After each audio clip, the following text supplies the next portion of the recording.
Wait.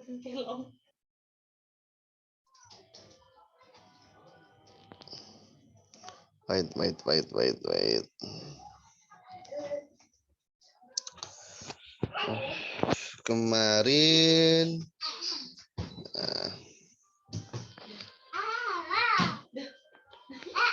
saya lanjutkan. Sampai mana ya? Antum inget gak? Kemarin nggak masuk kan? Kemarin masuk nggak Ustaz?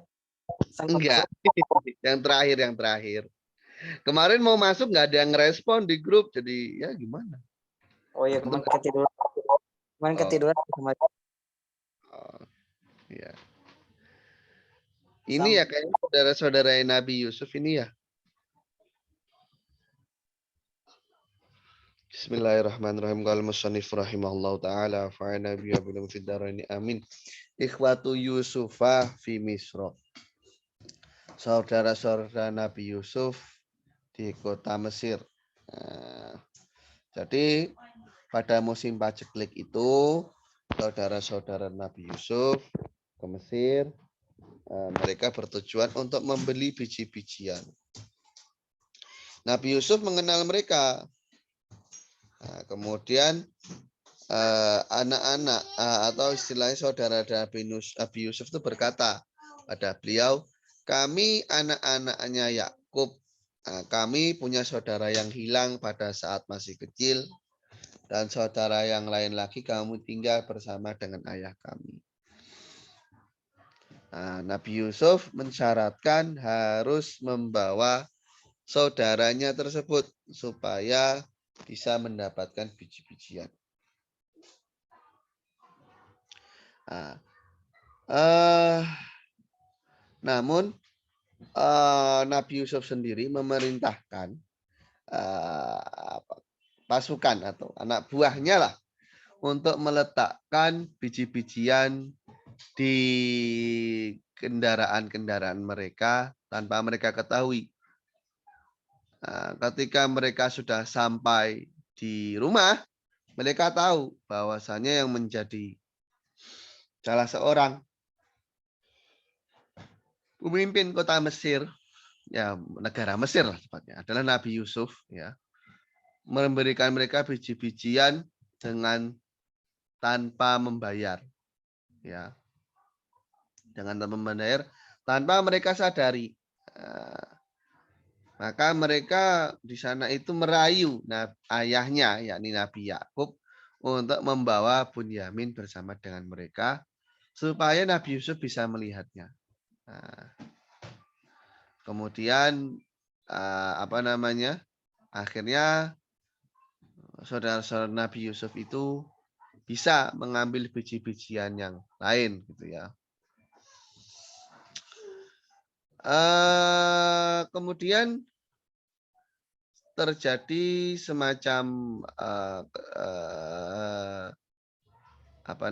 semacam apa aja ini, saya bahasa Indonesianya kok saya agak lupa yang pas.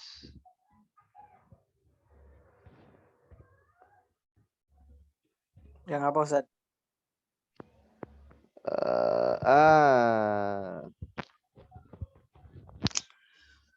Mereka akhirnya menginap di tanah yang di daerah yang tandus di Palestina, dan mereka masuk ke kota Mesir dari pintu-pintu yang berbeda.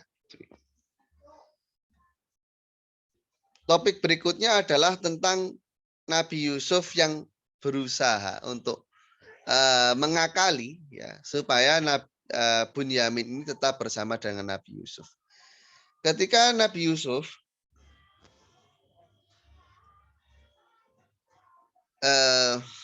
ketika saudara-saudara Nabi Yusuf ini telah sampai di Mesir, di sana ada Bunyamin. Nabi Yusuf pun mengkabari Bunyamin bahwasanya dia adalah saudaranya, gitu, dan jangan takut mengenai apa yang terjadi. Nabi Yusuf pun memerintahkan anak buahnya untuk meletakkan gelas raja di kendaraannya Bunyamin. Dan ketika mereka keluar, pemuda-pemuda atau anak buah dari Al-Aziz, ya, di anak buah dari pemimpin kota Mesir itu memanggil saudara-saudara Nabi Yusuf, berhentilah, kita kehilangan gelas raja. Saudara-saudara Yusuf berkata, kami datang bukan untuk mencuri. Nah, apapun yang kau dapatkan dari kebutuhanmu, maka dia adalah hamba sahaya untuk kalian. Nah, ini memang syariatnya Nabi Yakub. Yakni kalau ada orang yang mencuri, dia diperintahkan untuk mengembalikan, dan yang mencuri jadi hamba sahayanya orang yang dicuri. Wah, jadi kalau sekarang ini masih berlaku di Indonesia, banyak ya pejabat-pejabat yang beralih status menjadi hamba sahaya. Ya,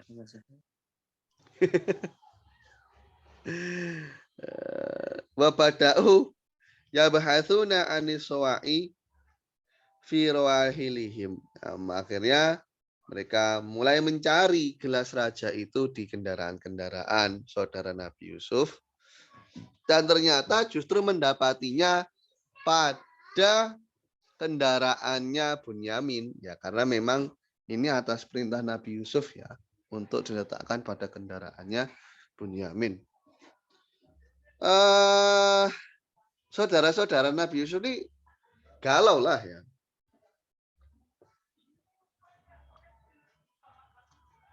Mereka galau, berusaha untuk menggantikan posisi Bunyamin. Ya, salah seorang dari mereka diposisikan di sana. Nabi Yakub itu sudah cukup sedih ya. Sudah kehilangan penglihatannya karena kesedihannya atas kehilangan Yusuf. Terus bagaimana kalau sampai kehilangan Bunyamin? Ya. Tapi permintaan mereka ini ternyata justru ditolak. Tema berikutnya adalah tentang bagaimana Nabi Yakub kembali melihat saudara-saudara dari Nabi Yusuf pun pulang ke negaranya dan menceritakan apa yang terjadi pada ayahnya. Ayahnya nggak mempercayai mereka. Mereka pun kembali lagi ke Mesir. Mereka berusaha menghubungi Nabi Yusuf supaya Bunyamin dikembalikan. Karena ayahnya sakit dan penglihatannya telah hilang.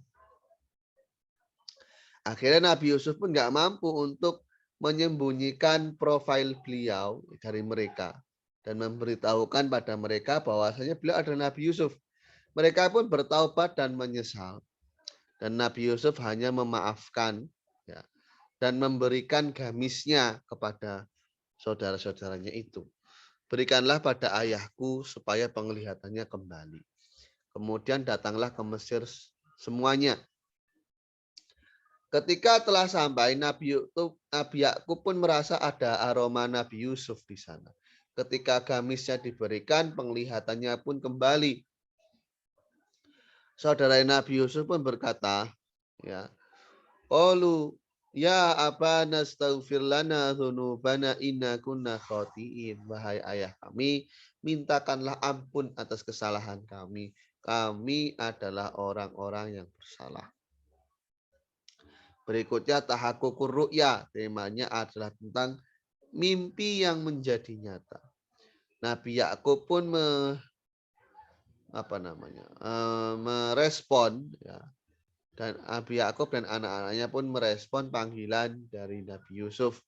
Mereka datang ke Mesir. Nah, ketika sampai di sana, Nabi Yusuf pun memuliakan atau mengangkat kedua orang tuanya berada di sisinya. Dan para sahabatnya, para saudaranya pun sujud dengan sujud penghormatan, bukan sujud ibadah. Maka disinilah Nabi Yusuf merasakan nikmat Allah itu dan berkata kepada ayahnya, ini adalah tafsiran mimpiku yang sebelumnya. Telah Allah jadikan nyata.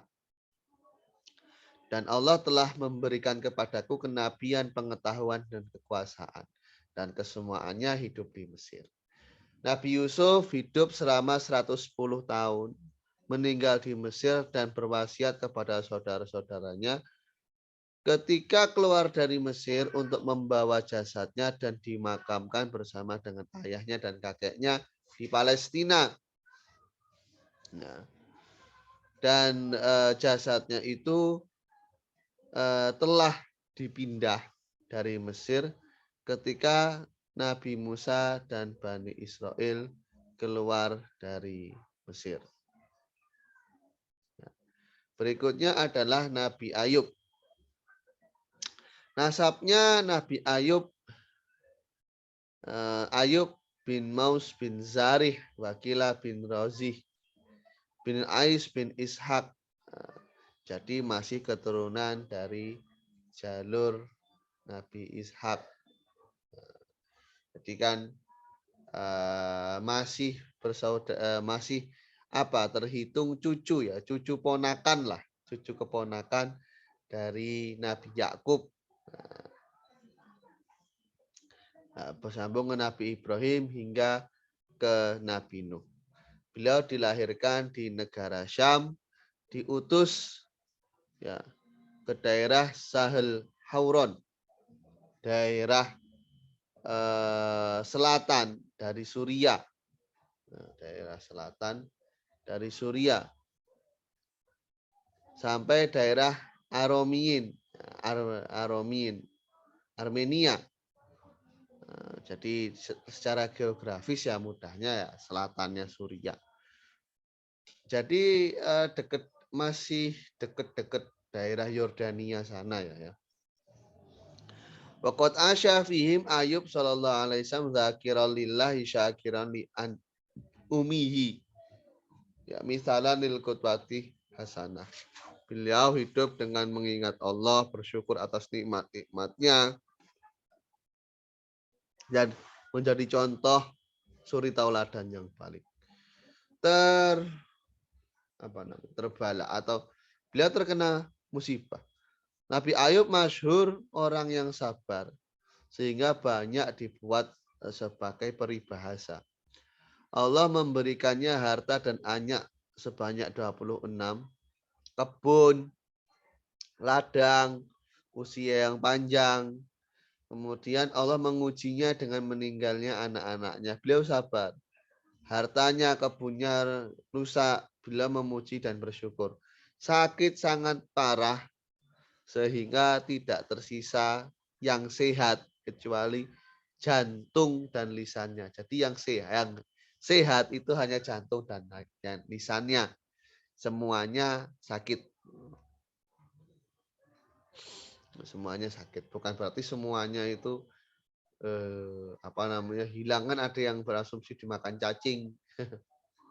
Makan cacing ya. Kalau dimakan cacing ya gimana caranya menggerakkan yang lain? Maksudnya semua anggota tubuhnya adalah sakit kecuali jantung dan lisannya. Itu masih sehat.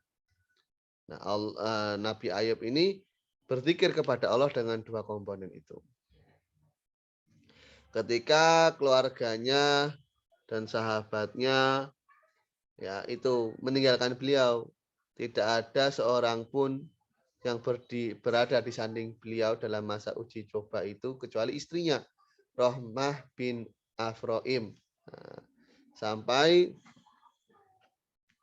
dalam kasus beliau ini sibuk melayani sebuah kaum hanya untuk memberi nafkah pada suaminya. Beliau itu sakit selama 18 tahun.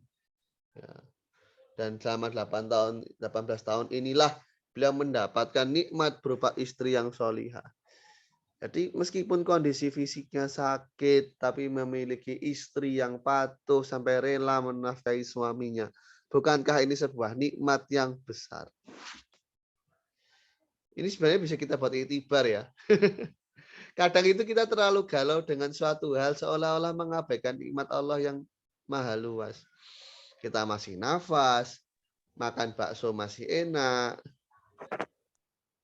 Kitanya yang over Insecure, Ustaz. Iya, harusnya insyukur ya, bukan insecure. Kitanya yang drama.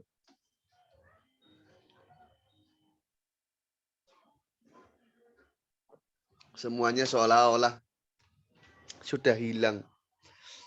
Padahal banyak yang lebih menderita. Ila anak iblisa la'anahullah waswasa ilaiha. Tapi iblis ini membuat istrinya waswas. Sehingga membuat dadanya merasa tertekan. Ya.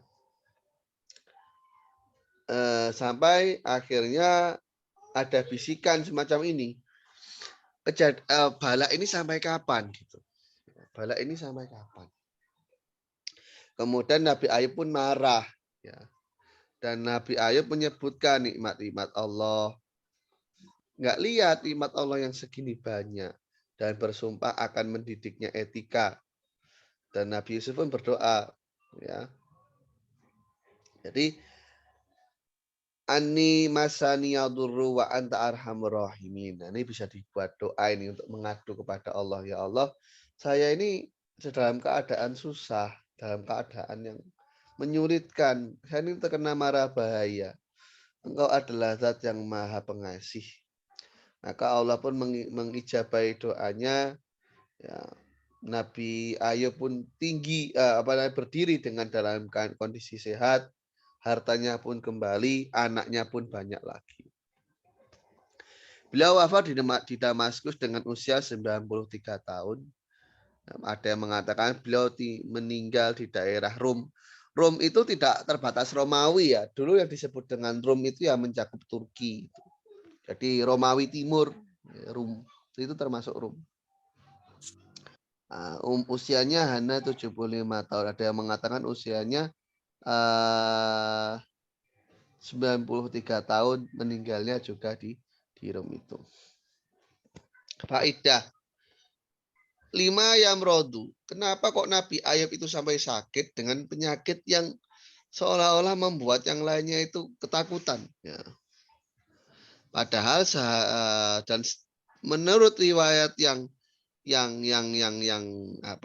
sampai ke kita, ya, banyak riwayat sampai ke kita. Penyakit yang jelek semacam adanya cacing-cacing yang terjatuh dari jasadnya itu adalah riwayat yang tidak ada dasarnya. Itu hanya cerita yang dibuat-buat saja. Karena tujuan dari keterutusan Nabi itu adalah supaya manusia itu mau berada di sekitar Nabi, mendengarkan dakwah, bukan justru membuat umatnya itu berlarian ketakutan gitu ya. Ya apa fungsinya diutus Nabi tapi umatnya dibuat takut kan ya nggak gitu.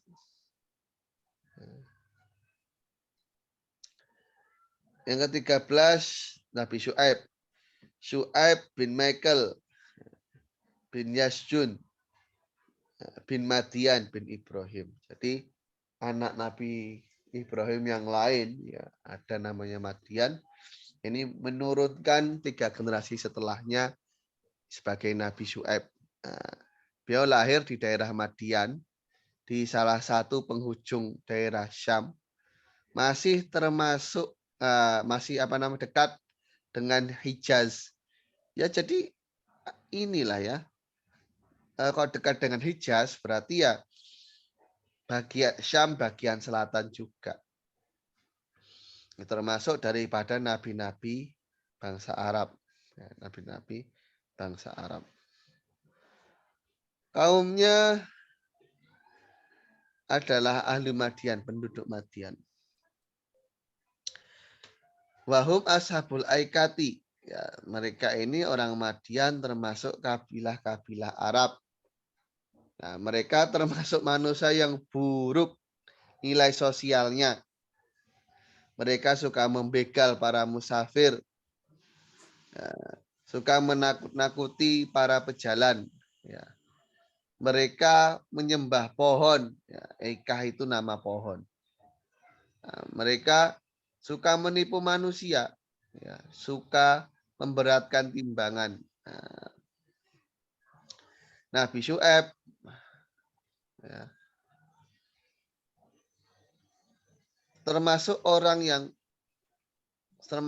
seorang orator yang fasih, yang hujahnya kuat. Nah, bahkan Nabi Syuaib ini punya label Khotibul Anbiya, oratornya para nabi. Jadi kalau masalah perdebatan, masalah memberikan doktrin, ini Nabi Syuaib ini jagoannya. Nabi Syuaib mengajak kaumnya, memperingatkan mereka dengan apa yang Allah perbuat dengan kaum Lut. Ya, karena itu kan Yordan ya, Nabi Lut itu. Nah, itu dekat dengan daerah mereka. Jadi di selatannya Syam. Yordan itu ya termasuk Syam juga. Harusnya tidak perlu menyembah pohon, nggak bermanfaat dan nggak berbahaya. Mereka memperbaiki bagaimana mereka bersosial dengan manusia, menjaga hal-hal yang menjaga hal-hal yang halal dari rezeki mereka. Karena mereka adalah para pedagang. Nah, itu sampai disebutkan dalam ayat mengenai perintah-perintah yang perlu dilakukan oleh bangsa Madian. Jadi menghindari penyimpangan-penyimpangan yang sudah disebutkan sebelumnya. Fastaza'u bihi, tapi mereka itu justru meremehkan apa yang disampaikan oleh Nabi Syuaib. Mereka menertawakannya. Mereka dengan lantang berani melanggarnya. Bahkan mengancam akan mengeluarkan Nabi Syuaib dari kota tersebut dan orang-orang yang beriman.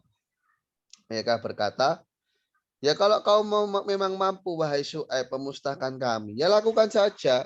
Nah, kemudian akhirnya Allah pun menimpakan kepada mereka rasa panas selama 7 hari. Kemudian muncul awan. Nah, asumsinya kan kalau pagi panas-panas ada awan, wah ini mau hujan. Nah, mereka akhirnya pergi ke bawah awan. Ya, mereka menganggap wah ini tempatnya berteduh, ini ntar lagi hujan. Karena mereka nggak kuat karena hawa panas tersebut. Ketika sudah berada di bawah awan, ternyata buminya gempa. Dan yang turun itu bukan air, melainkan api. Jadi awan itu membawa api. Ya, jangan dikaitkan dengan fisika modern ya. Nanti jadi kontradiktif. Tetapi sebenarnya ya bukan nggak mungkin saja, bukan nggak mungkin. Karena kan air itu kan kandungannya oksigen dan hidrogen kan gitu ya. Jadi kan meskipun hidro, tapi itu kan sebenarnya adalah bahan bakar yang aktif gitu. Oksigen pun juga sama. Jadi bukan nggak mungkin dalam skala subatomik itu kemudian dipecah gitu ya. Kemudian dibuat sebagai api, ya bisa-bisa saja, Allah Maha Kuasa. Nah, kemudian ada suara dari langit. Jadi memang ciri khas azab yang datangnya dari Allah itu semacam ada suara teriakan dari langit. Itu ciri khasnya. Jadi kalau ada semacam suara aneh dari langit, wah ini bisa diidentifikasi azab dari Allah. Ya umumnya begitu. Dan mereka meninggal semua balasan atas pekerjaan mereka dan kedurhakaan mereka. Nabi Syuaib ini meninggal setelah Nabi Yusuf dan sebelum Nabi Musa. Nah, menurut Kil, ya di zaman Nabi Musa itu. Nah, yang ke-14 adalah Nabi Harun. Nabi Harun dulu ya. Nasabnya Nabi Harun ini merupakan saudaranya Nabi Musa. Saudara Nabi Musa. Lahir di Mesir fi amil afi. Ya. Di tahun pengampunan. Nah, pada masa itu Fir'aun, ya, Faraoh, raja dari Mesir, membunuh para anak-anak yang laki-laki dari Bani Israil setahun dan mengampuni selama setahun. Nah, Nabi Harun ini lahir di tahun pengampunan. Nah, Nabi Harun ini lebih tua dari Nabi Musa 3 tahun. Jadi istilahnya lagi beruntung. Ya, meskipun semuanya sudah kehendak Allah ya. Tapi Nabi Harun ini lahir di tahun pengampunan. Kaumnya Allah mengutusnya kepada Nabi Harun ini diutus kepada Bani Israel dan Fir'aun di Mesir dan dakwahnya pun bersama dengan saudaranya Nabi Musa. Ya.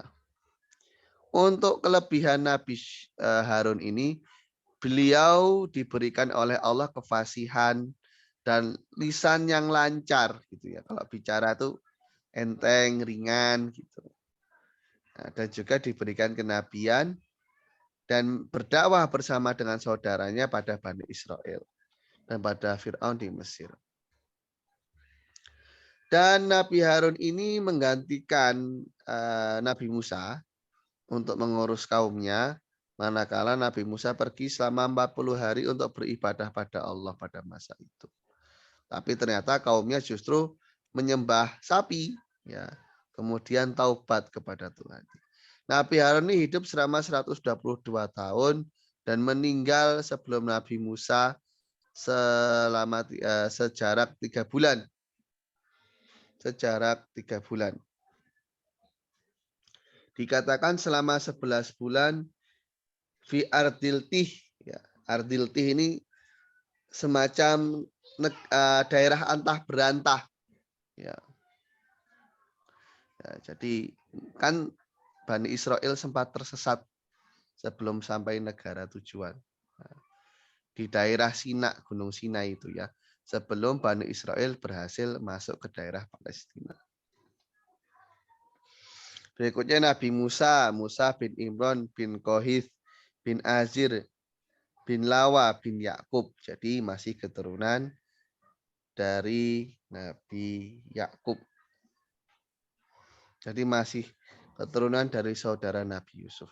Dilahirkan di Mesir di zaman Fir'aun di tahun pembunuhan.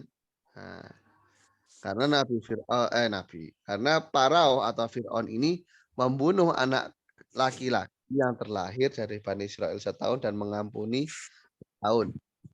Nah, ibunya ini khawatir kalau Nabi Musa ini ditemukan akan dibunuh. Nah, akhirnya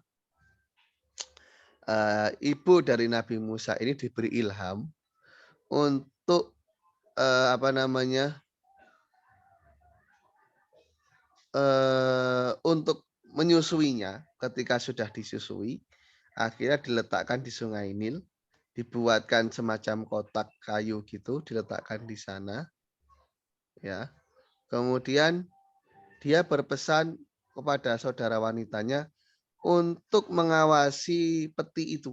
Nah, supaya tahu bagaimana kelanjutan anaknya.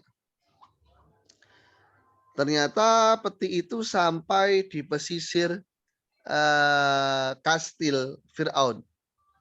Diambil oleh dayang-dayang, ya, pelayan-pelayan wanita itu, dan diberikan kepada istrinya Fir'aun, yakni Asiyah bintu Mazahim. Ketika melihatnya, Allah tanamkan pada hati Asiyah itu rasa cinta dan hendak membesarkannya. Ya, karena memang Siti Asiyah ini tidak punya keturunan.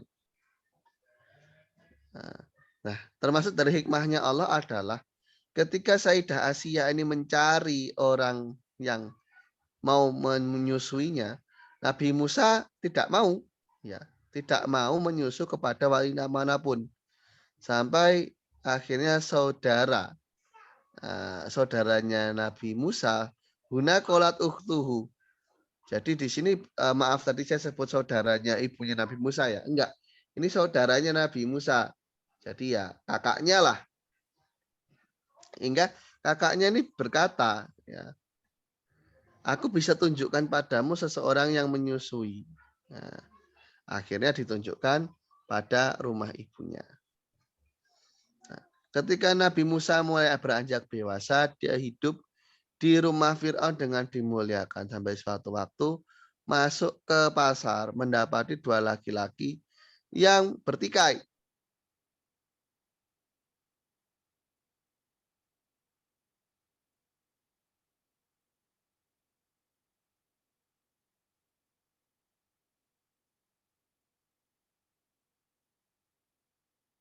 Tapi beliau berkehendak sebenarnya hanya untuk hanya untuk menjaga jarak supaya menjauh gitu ya.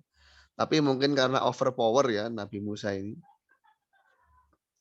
Jadi ketika didorong, orang tersebut jatuh ke atas tanah dan meninggal. Nah, dan di lain kesempatan Nabi Musa pun melihat laki-laki yang sama dari Bani Israel ini bertikai lagi dengan keluarga Fir'aun. Ya. Nah, di sini Nabi Musa pun marah, ya, marah melihat pertikaian itu dan apa namanya, pemuda dari Bani Israel itu menyangka Nabi Musa akan membunuhnya dan dia lari, ya, huna faro man huwa min ali Fir'aun. Di sini yang Bani Israel itu pun lari, apa namanya, dia menyangka Nabi Musa akan membunuhnya. Nah, dan maaf, yang orang Israel itu menyangka betul Nabi Musa hendak membunuhnya. Nah, yang dari keluarga Fir'aun sendiri itu pun lari dan menyampaikan pada pasukannya Fir'aun bahwasanya yang membunuh adalah Musa. Fa'akhadhahu yabhatsuna anhu fi kulli makan. Akhirnya pasukan dari Fir'aun pun ini mencari-cari Nabi Musa. Nabi Musa pun kabur dari Mesir menuju daerah Madian, ya, termasuk kota daerah Syam. Maka mendapati 2 orang wanita yang ayahnya sudah tua dan mereka tidak bisa memberikan minum pada kambing. Nabi Musa pun akhirnya menanggung itu dan duduk di bawah pohon, berdoa kepada Allah semoga diberi kelapangan. Salah satu dari keduanya pun berkata, ayahku menghendakimu. Akhirnya Nabi Musa pun pergi bersamanya hingga duduk di hadapan sang ayah, ya, syekh yang tua tadi. Ini Nabi Syu'aib menurut Kil.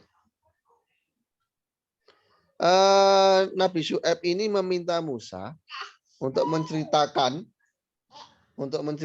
kisahnya Nabi Musa dan kemudian menikah dengan salah satu anak dari laki-laki tua tadi. Nah, dengan imbalan untuk berkhidmat selama 10 tahun. Dan kemudian Nabi Musa pun mengerjakannya. Ketika Nabi Musa hendak kembali ke Mesir untuk bertemu dengan keluarganya dan masuk dari daerah Sinai, ketika sampai pada Gunung Tur, pada malam itu sangatlah dingin dan Nabi Musa melihat ada api di atas gunung. Nabi Musa berkata pada keluarganya, aku akan mendaki gunung, mungkin aku akan dapati api, ya, untuk berhangat gitu. Dan ternyata ketika sampai di sana, Allah pun memanggilnya dengan panggilan yang kita nggak tahu bagaimana caranya. Untuk melepaskan sandalnya, engkau berada di lembah yang suci. Dan di saat itulah Allah menjadikan ia seorang nabi yang diutus, yang memberitahunya, kau adalah seorang nabi yang diutus untuk Fir'aun dan kaumnya. Kaum dari Nabi Musa adalah Bani Israel dan juga Fir'aun. Ya, Israel, Fir'aun dan juga kaumnya Fir'aun. Dan si Fir'aun ini mengaku mendaku sebagai Tuhan. Dakwahnya Nabi Musa masuk ke Mesir dalam keadaan beriman dan bertemu dengan Harun.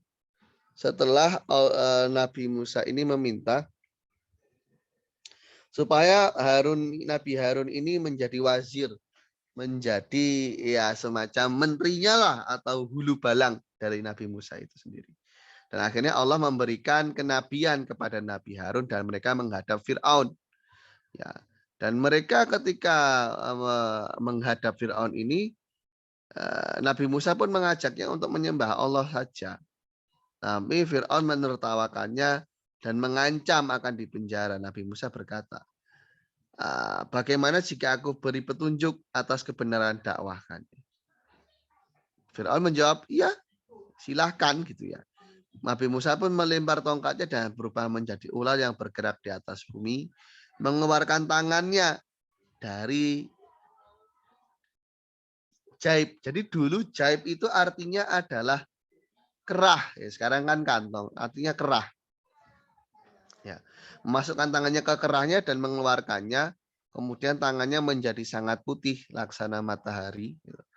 Ya, kemudian Firaun pun memberitahu kaumnya, dia adalah penyihir. Ya, kumpulkanlah penyihir kita. Nah, ya, jadi di sini akan semacam terjadi duel gitu ya. Nanti buatlah mereka mau maju ya dengan bayaran harta dan kedudukan yang tinggi kalau umpama berhasil mengalahkan Nabi Musa. Ketika Nabi Musa berhadapan dengan para penyihir, beliau berkata, lemparlah kalian. Mereka melemparkan tali temali dan tongkat-tongkatnya yang berubah menjadi ular besar di mata manusia. Fir'aun dan para pembantunya ini beranggapan mereka akan menang. Ketika Nabi Musa melempar tongkatnya, ternyata tongkatnya bisa memakan apa yang mereka buat. Dan mereka memahami itu bukanlah sihir. Itu adalah mukjizat. Para penyihir pun beriman dan mereka bersujud. Fir'aun pun sangat marah dan membunuh para penyihir. Dan mengatakan Nabi Musa adalah penyihir yang lebih hebat. Di sini Allah mewahyukan kepada Nabi Musa untuk keluar dari Mesir dan bersamaan dengannya ada Bani Israel yang bertujuan untuk pergi ke daerah Palestina.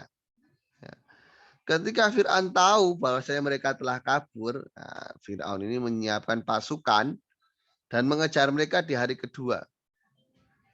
Dan mereka sempat berhadap-hadapan ya di dekat pesisir di pantai gitu.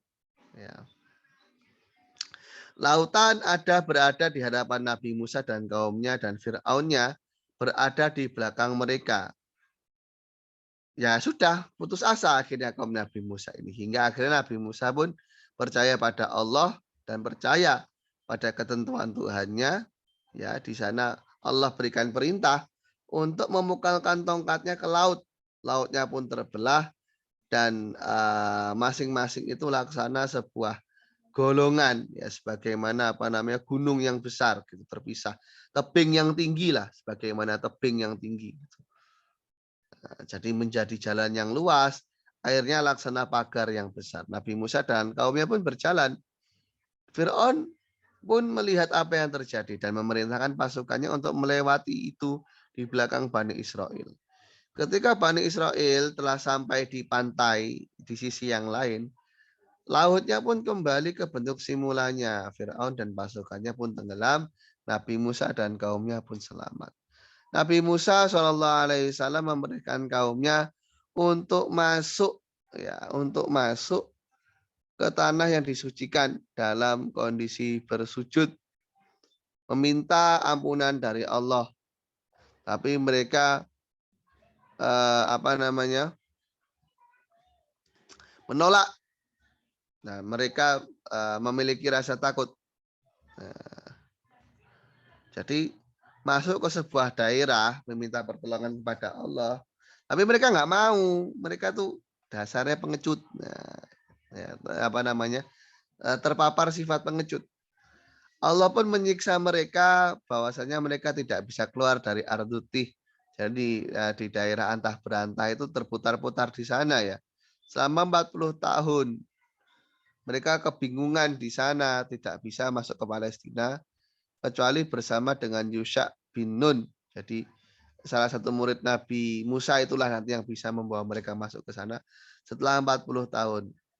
Walakinnahu lam yadkhul bihim al-Qudsa. Tapi tidak sampai bisa mengakses daerah Al-Quds. Nabi Musa beribadah pada Tuhannya selama 40 tahun dan meninggalkan Nabi Harun sebagai penggantinya. Ketika Nabi Musa merasakan kemanisan ketika berkomunikasi dengan Tuhan dan beribadah dengannya, akhirnya Nabi Musa ini meminta untuk bisa melihatnya. Tapi Allah mengkaitkan melihat itu dengan istiqrarul jabal. Ya. Mengaitkan dengan konsistennya sebuah gunung. Ketika Allah tajalla, yakni menampakkan diri pada gunung, Allah menjadikan gunung itu bergetar. Ya.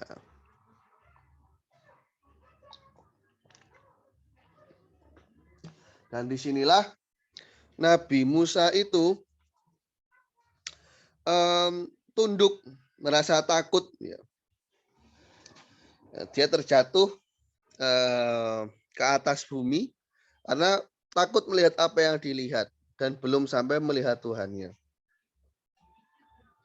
Dan akhirnya Allah pun memberikan wahyu kepada Musa dengan apa yang ditulis pada papan, ya, menyebutkan 10 menyebutkan perintah dan larangan supaya disampaikan kepada kaumnya, atau familiar dengan istilah Ten Commandments, ya.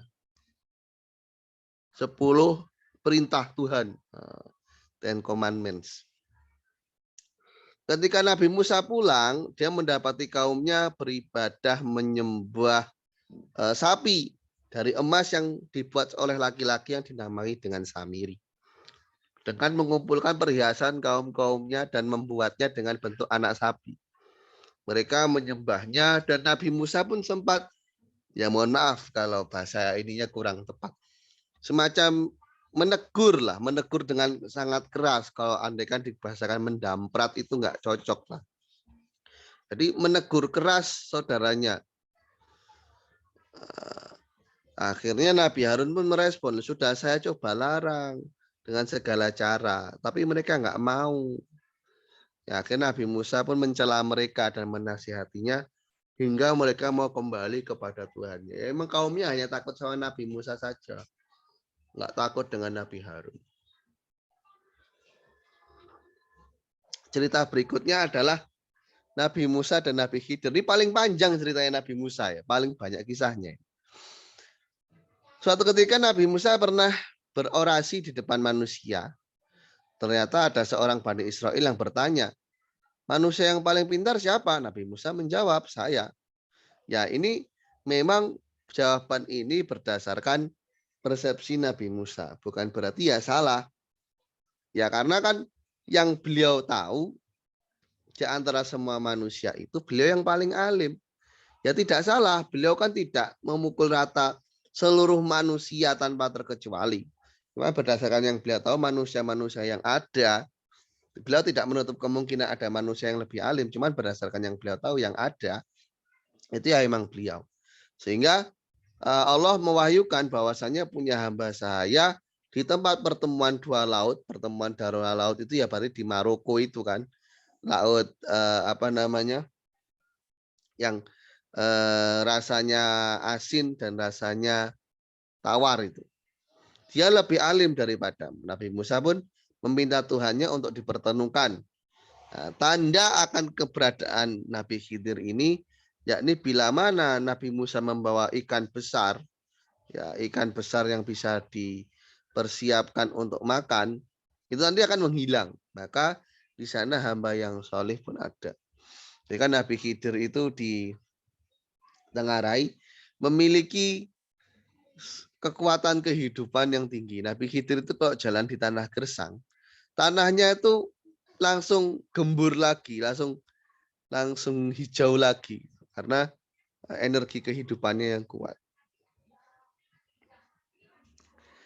Nah, akhirnya pun Nabi Musa ditemani hulamnya, ditemani oleh apa namanya, ditemani oleh muridnya, yakni Yusha bin Nun, pergi ya ke tempat tersebut.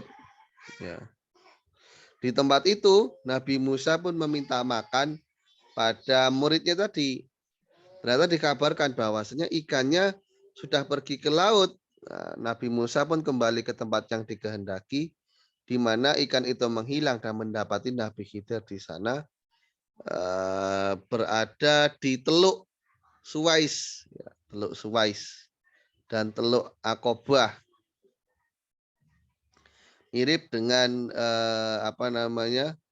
kepala yang menyerupai Pulau Sinai. Akhirnya Nabi Musa pun mengucapkan salam dan meminta izin untuk menemaninya menjadi muridnya dan mempelajari ilmunya. Nabi Khidir berkata, kamu nggak akan mampu bersama dengan saya. Nabi Musa pun berjanji untuk mampu.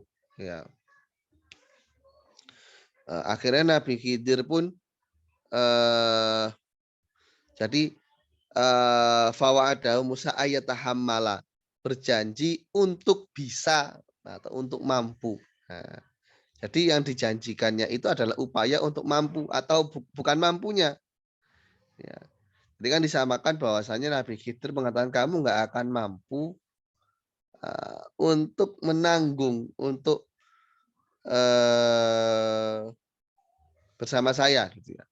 Nabi Musa pun berjanji untuk berupaya supaya mampu.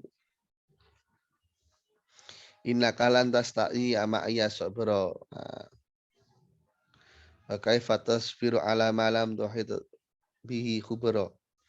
Qala satajiduni insyaallahu sabira. Beliau berkatakan, yang kau akan dapatiku insyaallah ya sabar. Ya beliau sendiri tidak bisa memberikan keyakinan, tapi di sana ya kalau menghendaki ya saya bisa sabar. Akhirnya mereka berdua pun pergi hingga mendapati sebuah kapal. Nabi Khidir pun minta izin pada pemiliknya untuk ikut naik di sana. Dan para pemilik kapal pun tidak meminta upah. Ya, mereka memuliakan Nabi Khidir dan Nabi Musa. Tapi justru Nabi Khidir merusak kapalnya. Nabi Musa pun marah. Ya, dan berusaha untuk membantahnya. Gitu ya. Nabi Musa mengingatkan, ya. Nabi Musa pun ingat akan syaratnya. Nah, di sini akhirnya Nabi Musa meminta maaf karena lupa. Sehingga Nabi Khidir bertemu dengan seorang laki-laki yang bermain-main dengan kawannya. Nabi Khidir pun membunuhnya. Nabi Musa nggak bisa sabar, langsung dibantah. Dan mengingatkan akan syaratnya. Nabi Musa pun sampai akhirnya buat komitmen. Kalau saya tanya lagi sesuatu padamu, maka Nabi Khidir berkata pada Nabi Musa ya,